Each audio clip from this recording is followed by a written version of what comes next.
Welcome back to Talk Stocks with Big. Hope everyone is doing well. It is earnings season. We have plenty of earnings coming out. We need to make money. We need to continue to make money. I hope you guys got in on those plays that we talked about in the previous sessions. So we have earnings coming up, and we need to make sure that we are prepared. Now we have a jam-packed earnings season. As you can see, there's so many companies to look at and do research on. So honestly, you don't want to necessarily try to play every single stock on earnings. You should just always pick, what you think, you want to, companies that you're more familiar with. And also, you don't necessarily have to play earnings. You can take a look at it and just let the stock plays out and see exactly what it does. And then you can use that to look at the chart, and it can give you an example of where the stock might head. For instance, we can. I don't want to go in any particular order, but I'm going to give you some stocks that I'm interested in looking at. So let's start with Goldman Sachs. I think they report on Tuesday, if I'm not mistaken. So yeah, here we are, Goldman Sachs right here. Okay, so let's go to Goldman Sachs, and we'll talk about SPY at the end of the video. But let's go to GS and see exactly what's going on with GS. Okay, so as you can see, GS is in this patent right now, right? And one thing that I will be looking for GS, so I don't plan to play this particular stock during EPS, but I am interested in exactly how it responds to earnings. So one thing that I'm looking for is, as you can see, it's in this downtrend pattern, but it broke out, and so now it's consolidating. It's is in this pattern right here, and somewhat of an uptrend. We're still in this downtrend. We still have resistance over here, over here. So we have those three touches. Now, what's interesting to me when I would become interested in Goldman Sachs is if it has poor EPS or the market doesn't like its EPS, and GS decides to pretty much break this support right here and get right back into this pattern. Right? So if we get back into this pattern, that means it has a steep level to fall to, and that level can go, to the young 200s. And right now, Goldman Sachs is at 300, so this is a steep fall. So if it can make it back into this red pattern, I would be interested in shorting this stock. If it was to go above here, possibly I would give it a couple of days. But as of right now, what I would like to see from Goldman Sachs, I'm interested in shorting it. Other than that, that's the only thing I'll be looking at. I don't plan on playing EPS. Is in this patent right here. It has resistance around 330, so it can go up. But anything below, I would be watching around this area right here, because we was in this and we broke out above, and then we just been going. We have this pattern. So essentially, you would want to see it bounce from where it's at right now and to head back up to 337. But for me, what I would like to see is a significant move to around 360, 260, 270 level. So that's what I'll be looking at for GS, which is Goldman Sachs. The second company that I am looking at, and I'm interested to see exactly where it heads to, is Netflix. Netflix is a very interesting company. Netflix has pretty much, we should go to the chart actually, right? Netflix has been pretty much beaten down for like a year now, and it is looking like the chart is looking super terrible, but we have an interesting setup. So Netflix, as you can, this is Netflix. So you can see we have some nasty gaps over here. And for me, I pretty much stopped charting it because bottom line, it needs to get back above this level right here, which is 250. And you can see that it has been attempting to. We have 1, two, maybe like three or four touches right here. Look at this.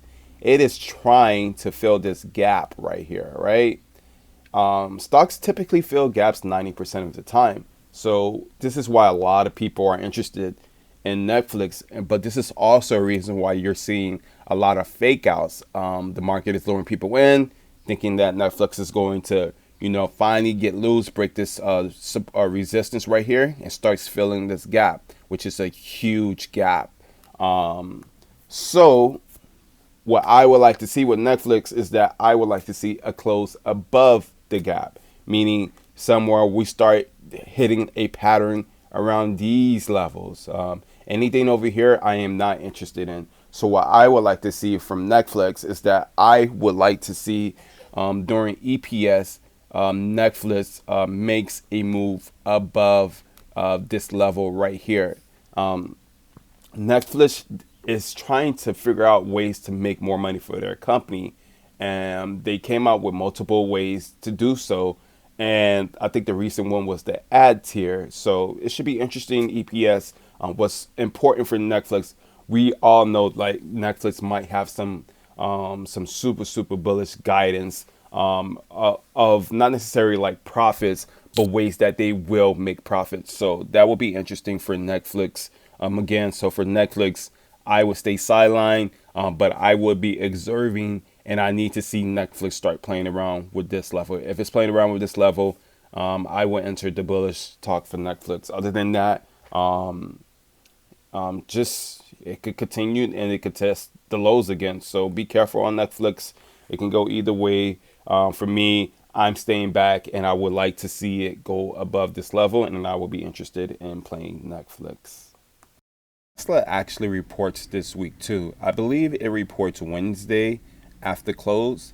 So if you've been with us, if you've been watching our videos, you would have made a lot of money off of shorting Tesla.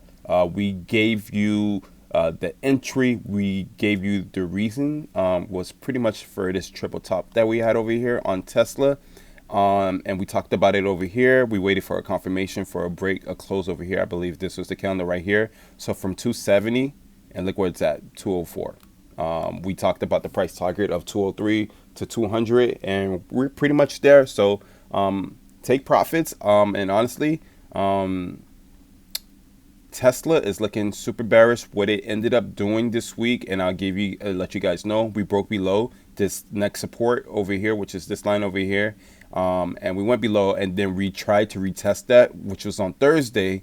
And also on Friday, we touched that line, meaning nobody wanted to buy once it broke support. So that support became resistance, and we had a nasty rejection. We're talking about a move from 224, right? I mean, 226 was just the high. That's when it retested this line over here, and it rejected so bad that it made a new low, which is 204. Tesla is down 41% for the year, so it's looking pretty bearish at the moment. But honestly, for me and for the people who's been with me and been watching my videos, take profits and observe. For me, I would like to see Tesla close above this resistance right here. I believe their earnings should be pretty good. They're only getting better year over year. So shout out to Tesla. I'm sorry you had to short it, but we made some money off of it. And yeah, stay away from Tesla but I would stay away from Tesla. Honestly, I would want to see what it does.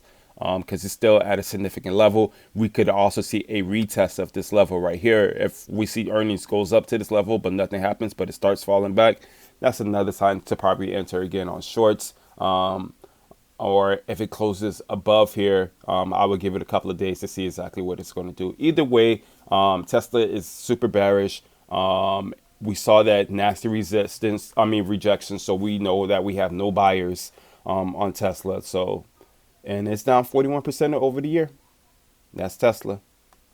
That I am looking at, we have a lot of interesting ones. We have some airline stocks, railroads, cell phone stocks, or, communication services, whatever you want to call it. But we also have steel, which is Nucor. And I took a peek at the stock and I thought it had a very interesting setup. And I want to take a look at it because we get the idea that like stocks are down a ton. I mean, you look at the chart and we just realize that, it's just they're all in a downtrend, and you keep thinking in your head like, well, maybe it's time to start buying. Maybe the selling is well overdone. But take a look at Nucor right here. Take a look at it. As we can see, this stock is showing a head and shoulders pattern, meaning stock, we can see that it's pretty much showing this significant head and shoulders pattern. And the high was 186. And you can also see that we pretty much have been, stuck in this range right here. We had that pop up, and now we're doing, this was the left shoulder, the head, and now we're working on the right shoulder before we make our next move down. This is what I think is what happened. So one of the things I really wanted to point out is that if we take a look over here, look at the COVID low. The COVID low was 25 bucks. The stock went up to 186 bucks. Now let's look at it before COVID happened. The high was pretty much, look at this, 58 bucks or 62 bucks. So this stock has a lot of room to the downside. And I don't want you to think just because it was at 186 and now it's at 119 that it's a buy opportunity. Now, I'm not saying that Nucor is going to go down on EPS. What I'm saying is that I hope you realize that just because the stock is down doesn't mean it can't, go down more, because it was at 25 bucks. It went up to 186 bucks. That is a significant move within 2 years. So another thing I wanted to point out with Nucor is that, they are expected to report earnings of $6.30 per share, which is lower guidance. So that's super bearish already for the stock. What I would be looking for is the guidance on this stock. I think the guidance for the next quarter will play a pivotal part on exactly where this stock heads to. We did have a lot of still initiatives and infrastructure deals that pushed the stock up pretty much during the Biden era. So we could start to see the stock, head lower, and I think that's exactly what's going to happen. But obviously, place your bets. Do as you please. Do your own DTT. But for me, I look at a stock that is beaten up, and I think it can go down even more. Remember, Nucor is one of the largest steel producers in the United States. So obviously, they play whatever happens to this stock can have a huge impact on other stocks too, dealing in this field. So if you don't want to play Nucor for EPS because you might feel like the premiums might be too high, you can find a different stock like X or other steel companies that you can probably play for their EPS. I would probably make another video to give you a couple of more stocks to look out for this week for earnings. But I just wanted to touch on a few. But let's talk about, our baby, our love, the one we desire, the one we twist and turn and think about at night.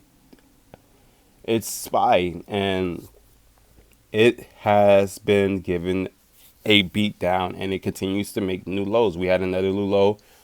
We had that nice fake out where, it was pretty much a squeeze, and that squeeze continued until Friday, until we hit the top of this channel, which was pretty much about 371. So what do I think is going to happen this week? Unless we have some very, very nasty news from any of these companies that are reporting, I think the market is going to consolidate around these levels, which is pretty much, I think we mess up from 355 to 370. I think we chop around until we have a significant EPS disappointment from one of our big companies, like such as Apple, which is next week, or Microsoft, or some of the huge companies in the market, but also dealing with the Fed FOMC meetings. We still have some data that we need to look at. We have housing this week too, but I could just expect the market to chop around. I think what we're doing right here is that we're consolidate. We're pretty much in this channel right here. Oops. Oh, wrong stock, guys. My apologies. But we're pretty much in this channel right here. And I think we're looking for a excuse to go lower. So we could see some up and down patterns. So I personally, for me, I think it's a perfect time to be in the to trade this type of market where you just you play the bottom and you play the top. I think that's exactly what's going to happen this week. Obviously, if we get some news, so here's a better shot of the pattern. As you can see, we're just pretty much stuck in this pattern right here. So that 370 to like 355, 356. So just keep that in mind. And if you look at it, you can see that we're pretty much, this is our left shoulder, our head, and we're building on our right. And we had a significant, move to the downside. But I believe we just chop into. We have some news that just the market just be like, enough is enough. Let's go down even more. So that's what I see with the market for this week. Talk stocks would be we made some significant profits on Nvidia, Tesla, to speak, Apple. We talked about those entries. We talked about the setups. Let's just take a look at Nvidia, and I made a video about maybe 3 weeks prior, and talking about how Nvidia was on the verge of touching $100, and I believe Nvidia or Nvidia was at the top of this channel. I think it was on the daily. Let me just double check. Yeah, it was this channel right here, and we couldn't make it back to the top of this channel, and we were right around here, which is around 170, and it's like it's heading down to the bottom of this channel, which is at that time was around $100. But as you can see, we've been slowly descending, and so we still have that steep decline, so it can go below $100. Now, do I think it's going to go below $100? I'm not sure. My price target was around 100. It got to 112 this week, which was, it got to 108 this week, which is a take profit scenario again. So I'm okay. I'm good with Nvidia. I'm okay with watching for the sidelines. We had a huge short opportunity pretty much around here, and we got that. Take profits. Shout out if you join me, and I will give you more stocks like this. I do see some more setups that I am interested in playing, so we will talk about that probably in the next video. So stay tuned. Talk stocks with B. You can follow me on Twitter, Instagram, and also TikTok. Have a great weekend.